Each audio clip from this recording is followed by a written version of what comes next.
Hello friends, welcome to my YouTube channel learning JK 03। दोस्तों, आप सब कैसे हैं? आई होप आप सब अच्छे होंगे।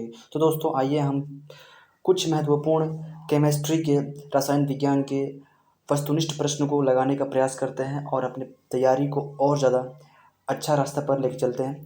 दोस्तों, ये क्वेश्चंस तमाम बोर्ड्स एग्जामिनेशंस या फिर कोई भी कॉम्पिटेटिव एग्ज़ाम हो, इन सब में पूछे जाते हैं। तो दोस्तों, काफ़ी इंपॉर्टेंट है, इसको आप ज़रूर लगाइएगा। तो दोस्तों, हमारा पहला क्वेश्चन है, जब लोहे में जंग लगती है तो उसका भार आपको बताना है क्या होता है, उसमें क्या परिवर्तन आता है। तो इसका आंसर क्या होगा दोस्तों? ऑप्शन आपके सामने है, ऑप्शन को आप केयरफुली पढ़िए और अपना आंसर देने का प्रयास कीजिए दोस्तों। तो इसका आंसर क्या होगा?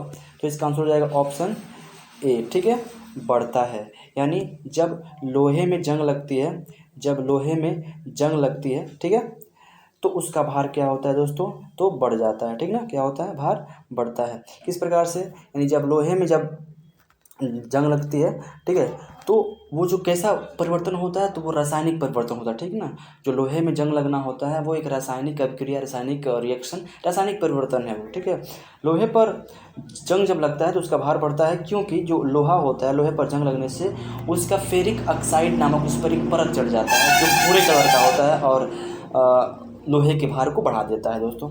तो इस प्रकार से आपने देखा इसका रीज़न। तो दोस्तों, चलते हैं अपने अगले क्वेश्चन पे।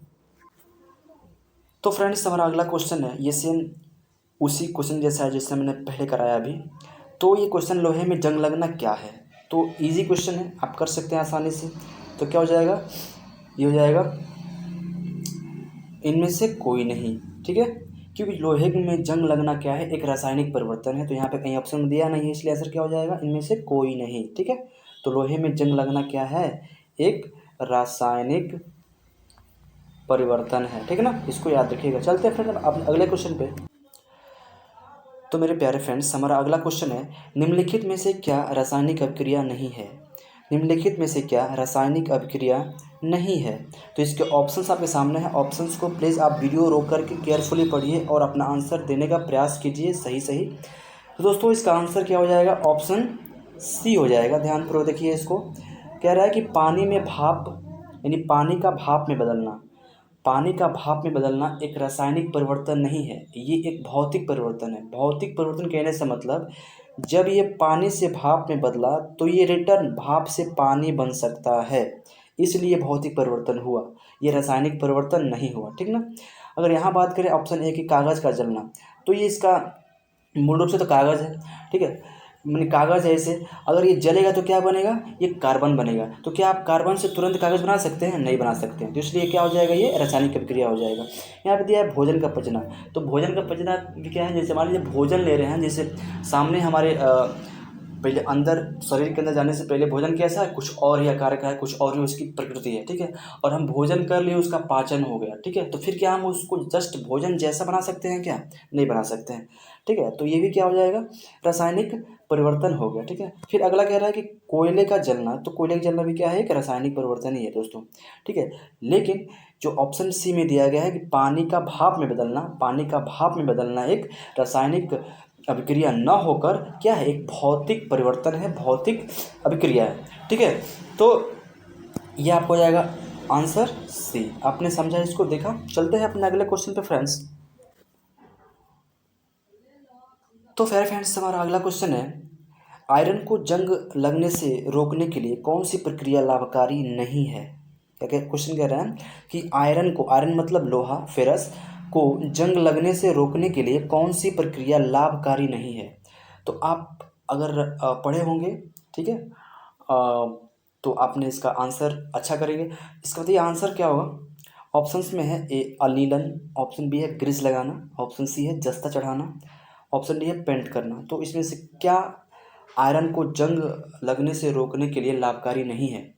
ठीक है, तो आंसर क्या हो जाएगा? ऑप्शन ए अनिलन। जाहिर सी बात है, ये क्या है? ये पता नहीं, कुछ क्या समझ में नहीं आ रहा, लेकिन हमको ये ऑप्शन बी, ऑप्शन डी और ऑप्शन सी समझ में आ रहा है, क्योंकि आयरन को जंग लगने से हम उसको उसमें ग्रीस लगाकर बचा सकते हैं उसको जंग लगने से।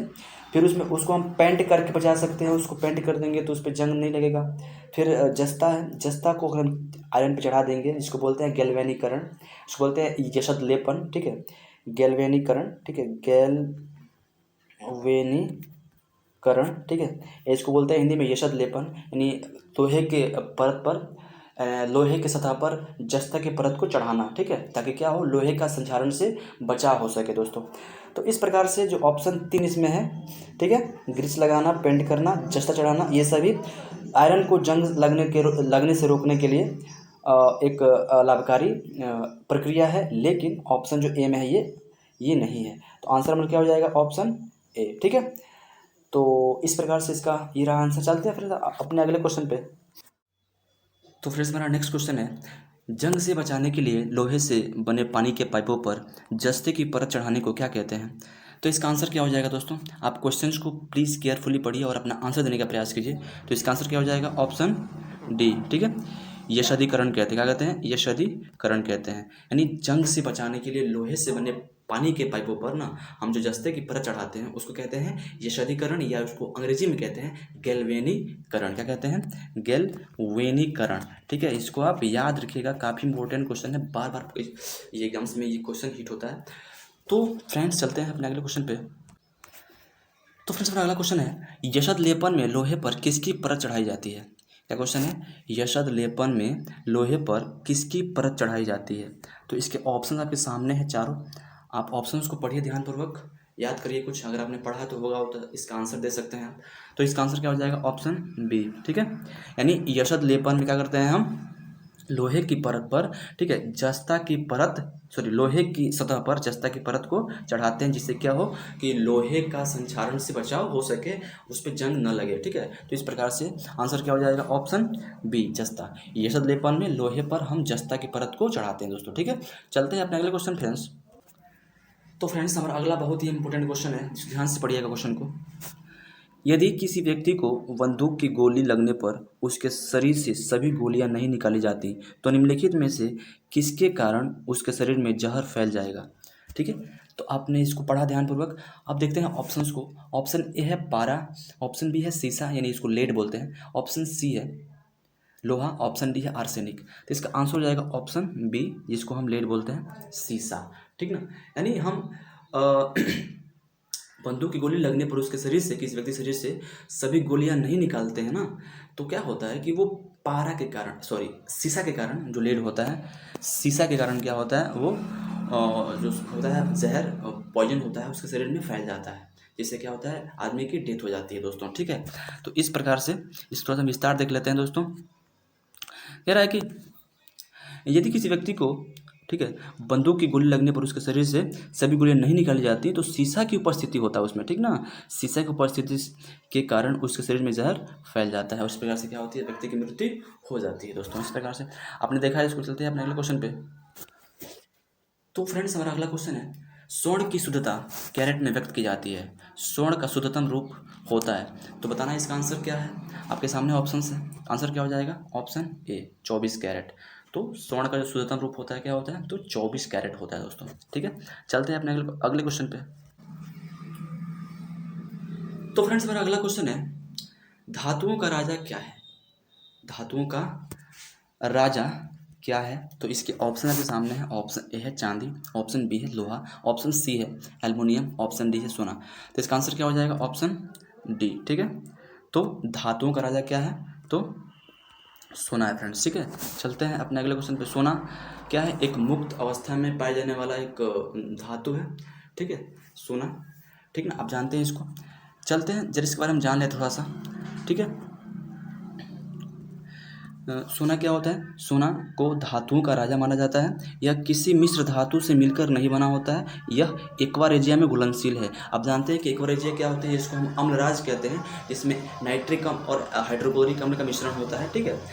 वह 24 कैरेट गोल्ड एयू को सबसे शुद्ध सोना माना जाता है, आप जानते हैं ना, इतना इसका वो गुण है इसका सोने का, ठीक ना, तब जान गए इसको। और चलते हैं अपने अगले क्वेश्चन फ्रेंड्स। तो फ्रेंड्स हमारा अगला इंपॉर्टेंट क्वेश्चन है, जर्मन सिल्वर में निम्नलिखित में से कौन सा नहीं होता है, ठीक है। क्वेश्चन हमारा है कि जर्मन सिल्वर में निम्नलिखित में से कौन सा नहीं होता, ठीक है। तो ऑप्शन पे सामने है, आंसर क्या हो जाएगा, ऑप्शन सी, ठीक है। यानी जर्मन सिल्वर में ये सिल्वर नहीं होता है, तो होता क्या क्या है, तो इसमें होता है कॉपर, क्या क्या होता है, तो कॉपर होता है, जस्ता होता है यानी जिंक होता है और निकल होता है, ठीक ना। तो जर्मन सिल्वर जो बना होता है वो इन 3 धातुओं से, कॉपर, जिंक और निकल से मिलकर बना होता है। उसमें सिल्वर की मात्रा नहीं होती है, सिल्वर होता ही नहीं, ठीक है। तो फ्रेंड्स चलते हैं अपने अगला क्वेश्चन पे। तो मेरे प्यारे फ्रेंड्स हमारा अगला क्वेश्चन है कांच होता है। क्या क्वेश्चन है कि कांच होता है, तो क्या होता है बताना है आपको। तो कांच क्या होता है, एक अति शीतल द्रव होता है, ठीक है। काफ़ी इंपॉर्टेंट है, इसको याद रखिएगा। चलते हैं अपने अगले क्वेश्चन पे। तो फ्रेंड्स हमारा अगला क्वेश्चन इंपॉर्टेंट क्वेश्चन है, निम्नलिखित में से कौन सी धातु जल के साथ अभिक्रिया करके हाइड्रोजन पैदा नहीं करती। क्या क्वेश्चन है, निम्नलिखित में से कौन सी धातु जल के साथ अभिक्रिया करके हाइड्रोजन गैस पैदा नहीं करती। तो इसका आंसर क्या हो जाएगा। अगर आपको आंसर पता है तो अपना आंसर कमेंट कर सकते हैं। तो इसका आंसर क्या होगा दोस्तों, इसका बताइए आंसर क्या होगा। तो फ्रेंड्स इसका आंसर हो जाएगा ऑप्शन, ठीक है, बी, कैडमियम। यानी जो कैडमियम धातु है ना, वो जल के साथ अभिक्रिया करके हाइड्रोजन गैस नहीं देती है। इसके अलावा जितने हैं पोटेशियम, सोडियम और लिथियम, ये सभी जल के साथ रिएक्शन करके क्या देते हैं, हाइड्रोजन गैस पैदा करते हैं, ठीक है। तो आपने देखा इसको। चलते हैं अपने अगले क्वेश्चन फ्रेंड्स हम। तो फ्रेंड्स हमारा अगला क्वेश्चन है फेलिंग के विलयन के साथ कौन सा एक प्रतिक्रिया करेगा, ठीक है। कह रहा है कि फेलिंग के विलयन के साथ कौन सा एक प्रतिक्रिया करेगा। तो इसका आंसर क्या हो जाएगा, इसका आंसर हो जाएगा ऑप्शन ए, ठीक है। यानी इसका नाम क्या है, तो फॉर्मेल्डिहाइड। क्या नाम है इसका, तो फॉर्मेल्डिहाइड। इसको जान लेते हैं विस्तार से, इसको जरा विस्तार से जान लेते हैं। क्या है कि फेलिंग के विलयन के साथ, ठीक है, एल्डिहाइड समूह के कार्बनिक यौगिक प्रतिक्रिया करते हैं, ठीक है। जैसे HCHO, इसका नाम क्या है, इसका यौगिक नाम फॉर्मेल्डिहाइड है। HCHO एल्डिहाइड समूह का एक यौगिक है, ठीक ना। यानी कहने का मतलब जो फेलिंग के विलयन होता है उसके साथ एल्डिहाइड समूह के जो कार्बनिक यौगिक होते हैं वो रिएक्शन करते हैं, ठीक है। तो इस प्रकार से इसका आंसर क्या हो जाएगा, ऑप्शन ए, ठीक है, ये वाला, ठीक है। जहाँ पे आप देखें CHO, वहाँ पे क्या होता है, एल्डिहाइड लगा होता है, क्रियाशील मूलक, ठीक ना। चलते हैं अपने अगले क्वेश्चन पे दोस्तों। तो फ्रेंड्स मेरा अगला क्वेश्चन है वह तत्व जो प्रकृति में नहीं होता लेकिन कृत्रिम रूप से उत्पन्न किया जा सकता है, क्या है। क्या क्वेश्चन है कि वह तत्व जो प्रकृति में नहीं होता लेकिन कृत्रिम रूप से उत्पन्न किया जा सकता है, वो क्या है। तो बताना है आपको। इसका आंसर क्या हो जाएगा, आंसर हो जाएगा ऑप्शन बी, रेडियम, ठीक है। ये प्रकृति में उपलब्ध नहीं होता है, ये इसको संश्लेषित किया गया है, इसको कृत्रिम रूप से उत्पन्न किया गया है दोस्तों। देखते हैं सर, इसका विस्तार देख लेते थोड़ा सा, ठीक है। तो दोस्तों रेडियम जो है प्रकृति में उपलब्ध नहीं होता है, यह कृत्रिम रूप से यूरेनिनाइट से पीरे क्यूरी एवं मैरी क्यूरी के द्वारा प्राप्त किया गया था, ठीक ना। किससे, यह कृत्रिम रूप से यूरेनिनाइट से पियरे क्यूरी और उनकी पत्नी थी मैरी क्यूरी के द्वारा प्राप्त किया गया था, ठीक है। तो इस प्रकार से हमने देखा इसको। चलते हैं अपने अगले क्वेश्चन पे। तो फ्रेंड्स हमारा अगला क्वेश्चन है काफ़ी इंपॉर्टेंट है, इसको ध्यान रखिएगा। कौन सा एलिमेंट धात्विक एवं अधात्विक दोनों रूपों में रासायनिक व्यवहार करता है। क्या क्वेश्चन है कि कौन सा एलिमेंट यानी तत्व धात्विक और अधात्विक दोनों रूप में रासायनिक व्यवहार करता है। तो इसका आंसर क्या हो जाएगा, ऑप्शन बी, बोरान। क्या हो जाएगा आंसर इसका, ऑप्शन बी, ठीक है। अगर आपको आंसर पहले से पता है तो अपना आंसर कमेंट बॉक्स में दे सकते हैं, कोई दिक्कत नहीं, ठीक है। तो जो बोरान होता है वो ऐसा एलिमेंट है जो धात्विक और अधात्विक दोनों के रूप में अपना रासायनिक व्यवहार करता है। बोरान का जो एटॉमिक नंबर होता है वो 5 होता है, ठीक है। और ये आवर्त सारणी के 13वें समूह में 13वें ग्रुप में पाया जाता है दोस्तों, ये आप ध्यान रखिएगा। चलते हैं अपने अगले क्वेश्चन पे। तो फ्रेंड्स हमारा अगला क्वेश्चन है निम्नलिखित में से अधिक विद्युत चालकता वाली धातु कौन सी है। क्या क्वेश्चन है, निम्नलिखित में से सबसे अधिक विद्युत चालकता वाली धातु कौन सी है। तो ऑप्शन आपके सामने है, ऑप्शन ध्यानपूर्वक पढ़िए। अगर आपको आंसर पता है तो अपना आंसर कमेंट बॉक्स में दे सकते हैं। तो आंसर क्या हो जाएगा, ऑप्शन सी, ठीक है। जो सबसे अधिक जो होती है विद्युत चालकता वो चांदी की होती है, सिल्वर की होती है दोस्तों। जो चांदी होता है उसकी होती है, ठीक है। आपने देखा इसको। तो चलते हैं अपने अगले क्वेश्चन फ्रेंड्स। हमारा अगला क्वेश्चन है, तो फ्रेंड्स हमारा अगला क्वेश्चन है काफ़ी इंपॉर्टेंट क्वेश्चन है ये। भारी धातुओं का नाम इसलिए पड़ा, भारी धातुओं का नाम इसलिए पड़ा क्योंकि इसमें अन्य परमाणुओं की तुलना में यह होता है, ठीक है। क्या क्वेश्चन है, ध्यान से पढ़िएगा क्वेश्चन को। भारी धातुओं का नाम इसलिए पड़ा इसलिए यह पढ़ा क्योंकि इनमें अन्य परमाणुओं की तुलना में यह होता है। तो इसमें से क्या होता है? ऑप्शन 4 है, पढ़िए ऑप्शन ध्यानपूर्वक और अपना आंसर देने का प्रयास कीजिए। तो आंसर क्या हो जाएगा? ऑप्शन सी, उच्च घनत्व होता है। ठीक है, यानी भारी धातुओं का नाम इसलिए पड़ा क्योंकि क्या होता है, ये अन्य परमाणुओं की तुलना में इनमें उच्च घनत्व होता है, डेंसिटी हाई होती है। ठीक है, इस प्रकार से इसका आंसर क्या हो जाएगा? Option C. जरा इसका विस्तार जान लेते देख लेते हैं। तो दोस्तों, भारी जो धातु होते हैं, ठीक है, भारी धातुओं में अन्य परमाणुओं या धातुओं की तुलना में घनत्व अधिक होता है। वे धातुएं जिनका घनत्व 5 ग्राम प्रति सेंटीमीटर क्यूब से अधिक होता है भारी धातुओं की श्रेणी में आती हैं। उदाहरण स्वरूप कैडमियम, कॉपर, सीसा आदि क्या है, ये सब भारी धातु हैं। इनको आप ध्यानपूर्वक वीडियो को रोक करके ध्यानपूर्वक इसको विजुअलाइज और देख लीजिएगा और पढ़ लीजिएगा, समझ लीजिएगा। ठीक है, चलते हैं अपने अगले क्वेश्चन पे। तो फिर से मेरा अगला क्वेश्चन है, निम्नलिखित धातुओं में से सर्वाधिक हीन चालक कौन है? ठीक है, निम्नलिखित धातुओं में से सर्वाधिक हीन चालक कौन सा है?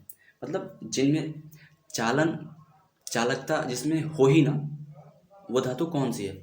तो आंसर क्या हो जाएगा? पहले अपना देख लीजिए क्या इसका आंसर होगा।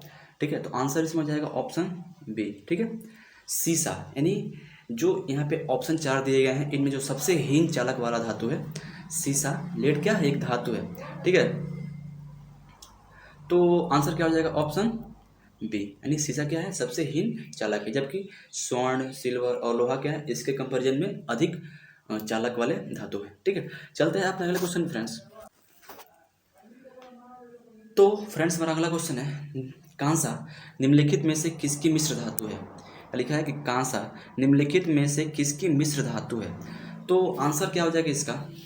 आप ऑप्शंस को ध्यानपूर्वक पढ़िए और अपना आंसर देने का प्रयास कीजिए।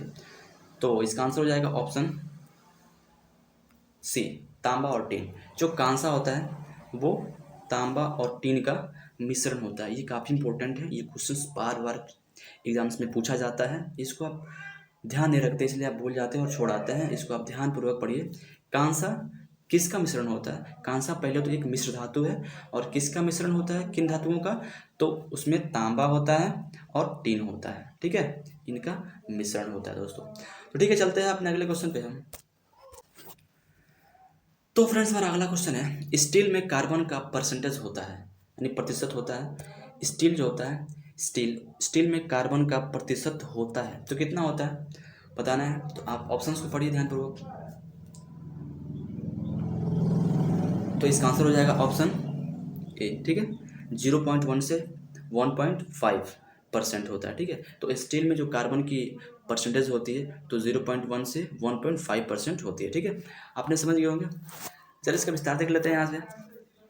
ठीक है दोस्तों, स्टील में लगभग 98.9% आयरन मतलब लोहा तथा 0.1 से 1.5% कार्बन होता है। ठीक है, इसका निर्माण बेसेमर विधि, सीमेंस विधि और विद्युत विधि द्वारा होता है। इसका उपयोग उस्तरे, ब्लेड, चाकू, कुल्हाड़ी इत्यादि बनाने में किया जाता है। आप देख लिए होंगे कि स्टील में जो किसका किसका संगठन होता है, उसमें आयरन होता है, ठीक है, और कार्बन होती है। ठीक है, और इसका निर्माण किस विधि से किया जाता है? तो बेसेमर विधि से किया जाता है, सीमेंस विधि से किया जाता है, विद्युत विधि से किया जाता है। ठीक है, और इसका उपयोग कहाँ कहाँ होता है? उस्तरे में होता है, ये ब्लेड के रूप में होता है, चाकू के रूप में होता है, कुल्हाड़ी के रूप में होता है। किसका उपयोग? स्टील का उपयोग। ठीक है, आपने देख लिया होंगे इसका। चलते हैं अपने अगले क्वेश्चन पे। तो फ्रेंड्स, हमारा अगला क्वेश्चन है, काफ़ी इंपॉर्टेंट है। कह रहा है कि वह धातु पहचानिए जो निराविषी प्रकार की है। क्या क्वेश्चन है? वह धातु पहचानिए जो निराविषी प्रकार की हैं। तो ऑप्शन आपके सामने है, ऑप्शन ध्यानपूर्वक पढ़िए और अपना आंसर देने का प्रयास कीजिए। तो आंसर क्या हो जाएगा? ऑप्शन बी, स्वर्ण। ये जो गोल्ड होता है, सोना होता है, धातुओं का राजा होता है, वो क्या होता है? वो निराविषी है। निराविषी मतलब नॉन पॉइजनस, जिसमें जहर ना हो। ठीक है, जो जहर थोड़ा सा ना मतलब उससे आदमी की तबीयत ना बिगड़े। ठीक ना, तो सोना होता है। बाकी जितने इसमें है ऑप्शन में, क्रोमियम, कैडमियम, ये सब क्या होते हैं? ये पॉइजनस होते हैं धातु। ठीक ना, और ऑप्शन बी में लिखा है कि स्वर्ण ये नॉन पॉइजनस या फिर निराविषी प्रकार का धातु होता है। ध्यान रखिएगा इस प्रकार इसको। चलते हैं अपने अगले क्वेश्चन पे। तो फ्रेंड्स, हमारा अगला क्वेश्चन है, काफ़ी इंपॉर्टेंट है। निम्नलिखित में से कौन सी धातु स्वतंत्र अवस्था में पाई जाती है? ठीक है, तो इसका आंसर क्या होगा? आप ऑप्शन को पढ़िए ध्यानपूर्वक और अपना आंसर देने का प्रयास कीजिए। इसका आंसर हो जाएगा ऑप्शन बी, सोना। सोना क्या है? सोना का, ठीक है, और संकेत कितना होता है? AU होता है, ठीक है, AU, ठीक है। और सोना जो है धातु स्वतंत्र अवस्था में पाई जाती है, मुक्त अवस्था में पाई जाती है। आप देख लेंगे इसको। चलते हैं अपने अगले क्वेश्चन पे। तो फ्रेंड्स हमारा अगला क्वेश्चन है, कह रहा है सीसा यानी लेड का सबसे महत्वपूर्ण अयस्क है, यानी लेड का सबसे महत्वपूर्ण अयस्क क्या है? ठीक है, यानी हम लेड किस खनिज से प्राप्त करते हैं, ठीक है, किस शुद्ध खनिज से प्राप्त करते हैं? तो आंसर क्या हो जाएगा? ऑप्शन ए, ठीक है, गैलेना से प्राप्त करते हैं, गैलेना से, ठीक है। तो सीसा का सबसे महत्वपूर्ण अयस्क क्या है? तो गैलेना होता है, ठीक है, इसको याद रखिएगा। बाकी जो 3 है ये नहीं होगा। आंसर क्या हो जाएगा? ऑप्शन ए, गैलेना, ठीक है। चलते हैं अपने अगले क्वेश्चन पे। तो मेरे प्यारे फ्रेंड्स हमारा अगला क्वेश्चन है, लोहे का सबसे शुद्ध वाणिज्यिक रूप क्या होता है? ठीक है, देखिए क्या क्वेश्चन का लैंग्वेज है। कह रहा है कि लोहे का सबसे शुद्ध वाणिज्यिक रूप क्या होता है? तो इसका आंसर क्या हो जाएगा? ऑप्शन डी हो जाएगा, पिटवा लोहा, ठीक ना। लोहे का सबसे शुद्ध वाणिज्यिक रूप क्या होता है? तो पिटवा लोहा होता है, पिटवा लोहा। ये आप इम्पोर्टेंट है, इसको याद रखिएगा, तभी समझ में आएगा बात, ठीक है। चलते हैं अपने नेक्स्ट क्वेश्चन पे। तो फ्रेंड्स हमारा अगला और ये अंतिम क्वेश्चन है, काफ़ी इंपॉर्टेंट है, इसको ध्यान रखिएगा। क्वेश्चन ये आता है बार बार एग्जाम्स में। तो क्वेश्चन है, निम्न में से किसको भूरा कोयला कहा जाता है? ठीक है, ब्राउन कोल कहते हैं। निम्न में से किसको भूरा कोयला या ब्राउन कोल कहा जाता है? तो ऑप्शन आपके सामने है। ये सभी जो दिए गए हैं 4 ऑप्शंस में, ये सभी कोयले के प्रकार हैं, ठीक है। तो इसका आंसर क्या होगा? इन चारों में से भूरा कोयला किसी को कहा जाता है? तो आंसर हो जाएगा ऑप्शन डी, ठीक है, पिटवा लोहा को, सॉरी, लिग्नाइट को कहते हैं। क्या कहते हैं? लिग्नाइट को कहते हैं, ठीक ना। आंसर क्या हो जाएगा? ऑप्शन डी, लिग्नाइट, लिग्नाइट, ठीक है। तो भूरा कोयला के नाम से जाना जाता है लिग्नाइट, ठीक है ना, इसको जान गया। बाकी ये सभी हैं एंथ्रासाइट, बिटुमिनस, ये कोकी, सब क्या है? ये अन्य टाइप हैं कोयले के, बट भूरा कोयला लिग्नाइट को कहते हैं। जरा इसका विस्तार देख लेते हैं हम थोड़ा सा। दोस्तों, कोयले की गुणवत्ता का निर्धारण उसमें निहित कार्बन की अनुपात पर निर्भर करता है। भूगर्भ में दबी वनस्पति दबाव एवं ताप के कारण सबसे पहले पीट कोयले, ठीक है, जिसमें 40% से कम कार्बन होता है, का निर्माण होता है। उसके उपरांत लिग्नाइट कोयला, जिसमें 40 से 55% तक कार्बन होता है। उसके बाद बिटुमिनस कोयला, ठीक है, जिसमें 55 से 80% तक कार्बन होता है। तत्पश्चात सर्वोत्तम कोटि के कोयले एंथ्रासाइट, जिसमें 80 से 95% तक कार्बन की मात्रा होती है, का निर्माण होता है। लिग्नाइट को भूरा कोयला भी कहा जाता है। दोस्तों, इस प्रकार से आपने देखा इसको। तो फ्रेंड्स, आपको बताना है कि ये वीडियो सीरीज, मतलब ये क्वेश्चन इसमें जितना कराया गया है, इसमें ये कैसा रहा, आपको अच्छा लगा हो तो प्लीज़ आप वीडियो को लाइक कर दीजिएगा और अपने दोस्तों में इसको शेयर करिएगा। और अगर आप चैनल पे नए हैं तो चैनल को सब्सक्राइब करिएगा, क्योंकि आपका अपना ही चैनल है और आपको पर डे, ठीक है, केमिस्ट्री चाहे वो GS क्वेश्चन हो, तमाम चीज़ आपको मिलते रहेंगे हमेशा। तो फ्रेंड्स चलते हैं, मिलेंगे फिर आपको अगली वीडियो में ऐसे ही अच्छी वीडियो के साथ। तब तक के लिए आपको बहुत बहुत धन्यवाद।